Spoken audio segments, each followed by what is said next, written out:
Udhayanidhi sir, நீங்க என்ன பண்ணீங்க? கொந்தளிச்சிங்களா? அந்த 10 வயசு சிறுமி அப்படி ஆயிடுச்சுன்னு கொந்தளிச்சிங்களா? வாவ்! 2 வயசு குழந்தைய சீரழிச்சாங்களே உங்க டிஎம்கே எம்எல்ஏ. 60 வயசாகி சடங்குன்னு ஒரு பேர்ல. அப்ப கொந்தளிக்கலையா இந்த மனசு? பதப்பதக்கலையா? உதயநிதி சார், உங்களுக்கு தான். அப்ப பதப்பதைக்கலையா? எல்லாம் இப்ப அப்படியே எதை எடுத்தாலும் சிஎம் சார். அப்புறம் இந்த பொதுமக்கள்ல இருந்து யாரோ வர்றாங்க, திடீர்னு வந்துட்டு சிஎம் சாரை பார்க்கணும், சிஎம் சாரை பார்க்கணும். பிரச்சனை ஒரு விஷயம் நடக்குது அப்படின்னா, ஒரு லேடி வந்து ஹஸ்பண்ட வந்து அரெஸ்ட் பண்ணிட்டு போயிட்டாங்களாம். அரெஸ்ட் பண்ணிட்டு போனா கமிஷனர் ஆபீஸ்க்கு போகணும்.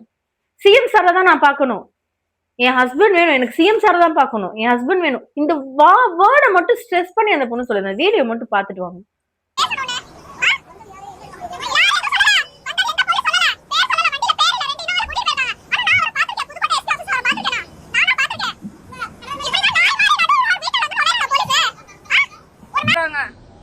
இதான் போலீஸோட வேலையா? கொஞ்ச நேரத்துக்கு முன்னாடி பேசினப்போ நாங்க ஒரு கம்ப்ளைண்ட் கொடுத்து வந்தோம். எங்க மேல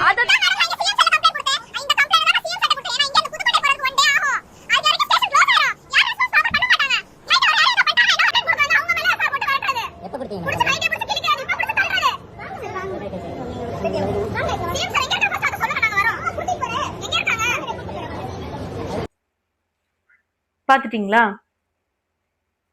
ஏன் அப்படி? அப்ப நீங்க வந்து உங்க ஹஸ்பண்ட்காக பேசுன மாதிரி அந்த பொண்ணு கண்ணு ஒரு சொட்டு கண்ணீர் இல்ல. ஹஸ்பண்ட்காக இல்ல, சிஎம் சார பார்க்கணும், விஜயனாவ பார்க்கணும். எனக்கு புரியல, என்ன இது? என்ன ஒரு ஸ்டண்ட் இது? எனக்கு புரியல. உண்மையாவே உங்க ஹஸ்பண்ட் காணும்னா கமிஷனர் ஆபீஸ்க்கு போங்க. படிச்ச பொண்ணு தானே, பார்த்தா படிச்ச பொண்ணு தான் தெரியுது. அதானே பண்ணிருக்கணும். நிறைய பேர் அப்படிதான். சிஎம் எடுத்தோட சிஎம் சார்.